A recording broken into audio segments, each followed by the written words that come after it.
Welcome to TradersArmy.com, defending your right to build wealth and preserve capital for generations to come.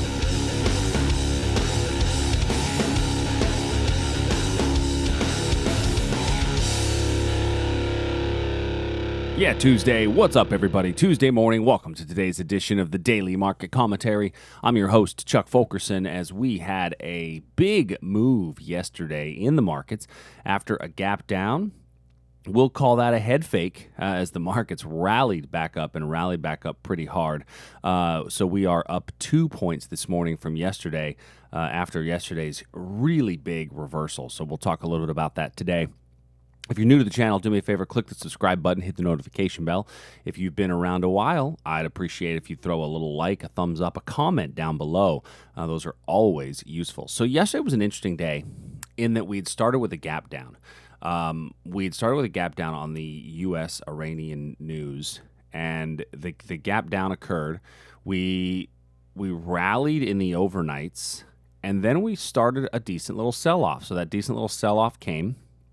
Started to get a little bit of a play, and it said, all right, well, we feel pretty good about this, and then the markets rallied up yet again, and this is where yesterday when I recorded the daily market commentary, I said if you're interested in a candle to candle opportunity, you can go ahead and give it a try. But we're starting to see some higher momentum. Now, price then started to really rip up to our gap fill level, and price blew right through that zone.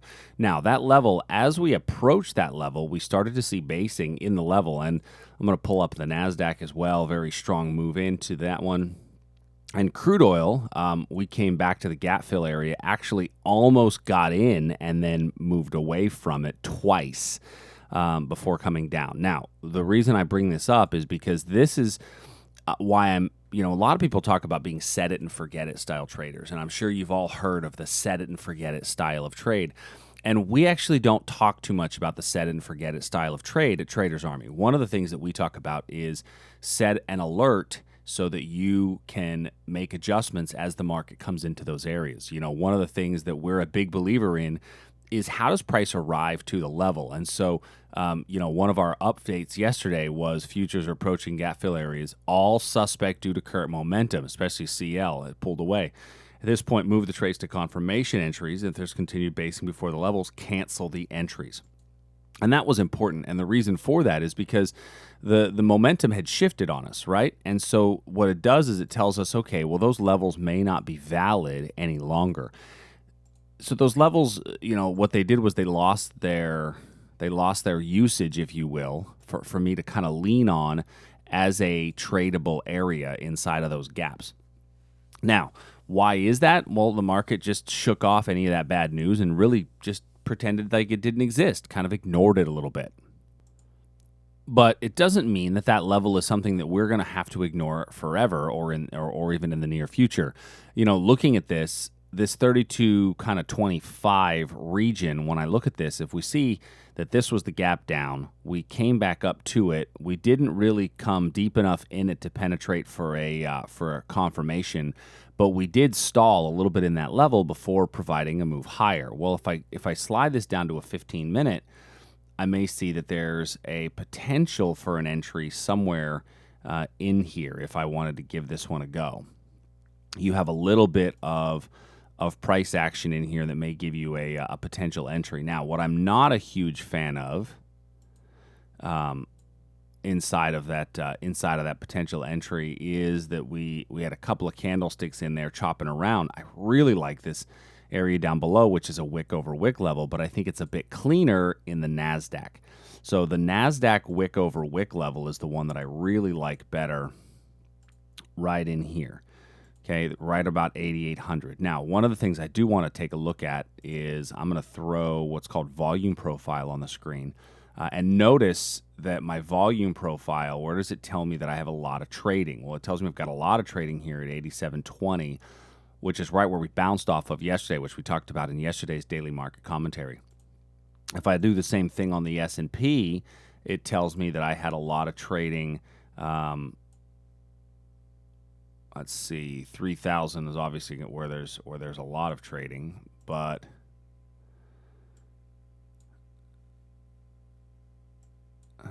Let's move this down a bit.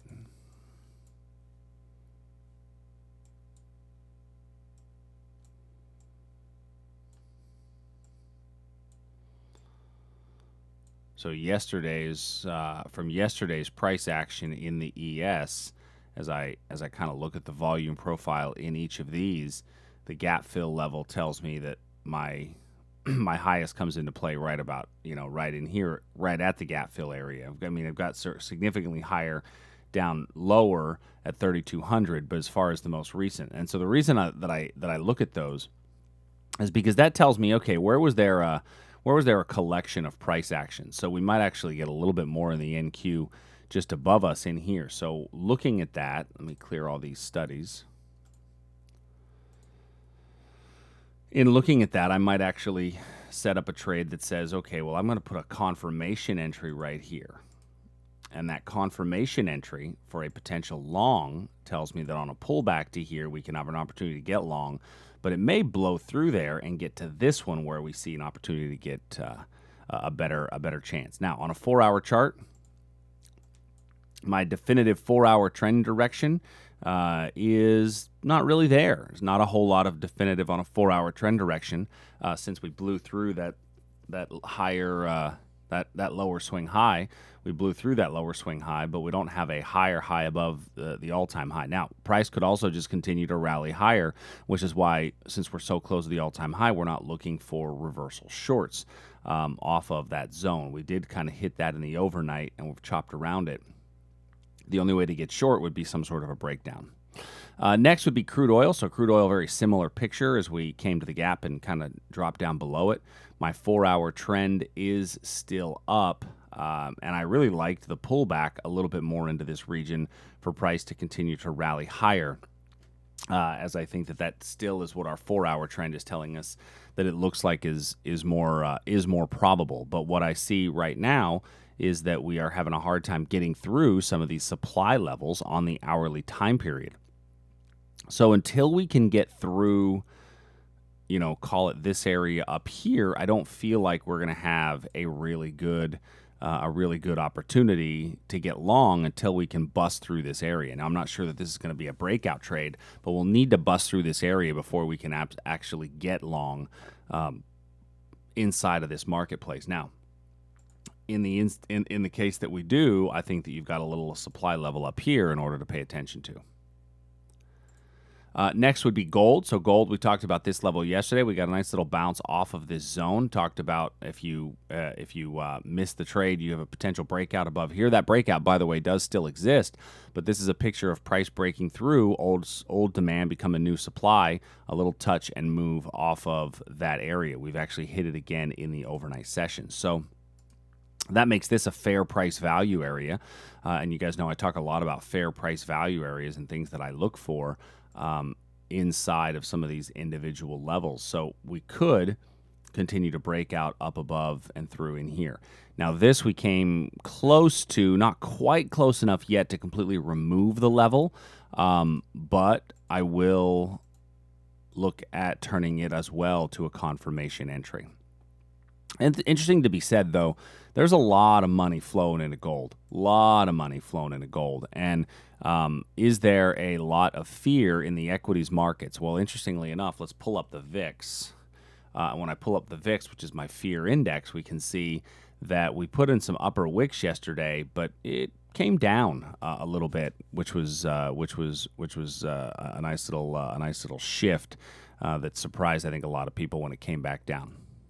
All right, moving over to our bonds and currency markets. So inside of our bonds and currency markets, we got a little bit of a move away inside the ZN. So the ZN hit our little demand area. We talked about it yesterday, move your stop to break even because we were at the 5 candle point, but then I left it on because oftentimes old demand will become new supply, and we got a nice little move away from that level. So that was why we talked about adjusting that in yesterday's session. As far as today goes, my best demand level is still the one way down in here. My 4-hour trend direction is still up, and so I'd be much better off looking at potential longs, although that 4-hour trend direction that's just a nice healthy pullback on a 4-hour trend. Let's see if price rallies up from here, which it very well could. And if it does, then we'll look for additional levels to be added in here. In the Aussie, we had our gap and go scenario in play. So we broke down below our entry point, and that happened in the morning time yesterday.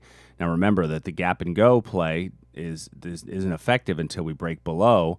Price kind of chopped around, and then the overnights last night, it really got our sell-off, came down and hit the target. So the Aussie trade from a gap and go scenario worked out perfectly. It takes a little bit more time on those gap and goes. We see this happen a lot, in the natural gas arena is the one that we've actually done the most with this year. Did come to our demand level, but blew right through that demand level, and that was why we were talking about it as a price target yesterday. And so this was a very clear descending triangle pattern. For those of you that look at price patterns, it was a very clear descending triangle pattern as prices kind of continued that move down. So since we're continuing that move down, as I look for potential, areas of reversal, if price comes back up, I think you'd have to look to the European market open right in here to see if we have a better opportunity. And let me slide that to a 15-minute chart. There we go.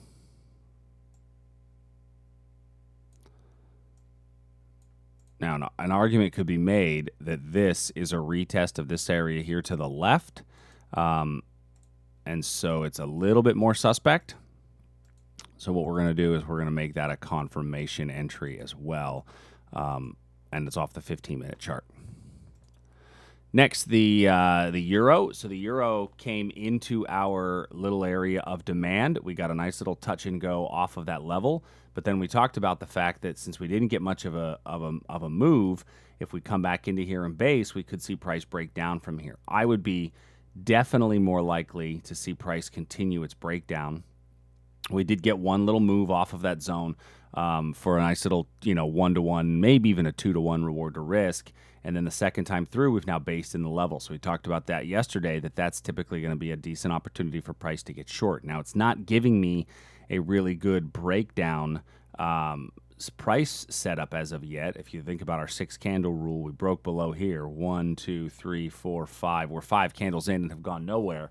So essentially, this would be a point to, if you did take the breakout, to move your stop to break even. I think the better opportunity is for price to continue to head a bit lower. On a 4-hour chart, we can see that we have a swing low, swing high.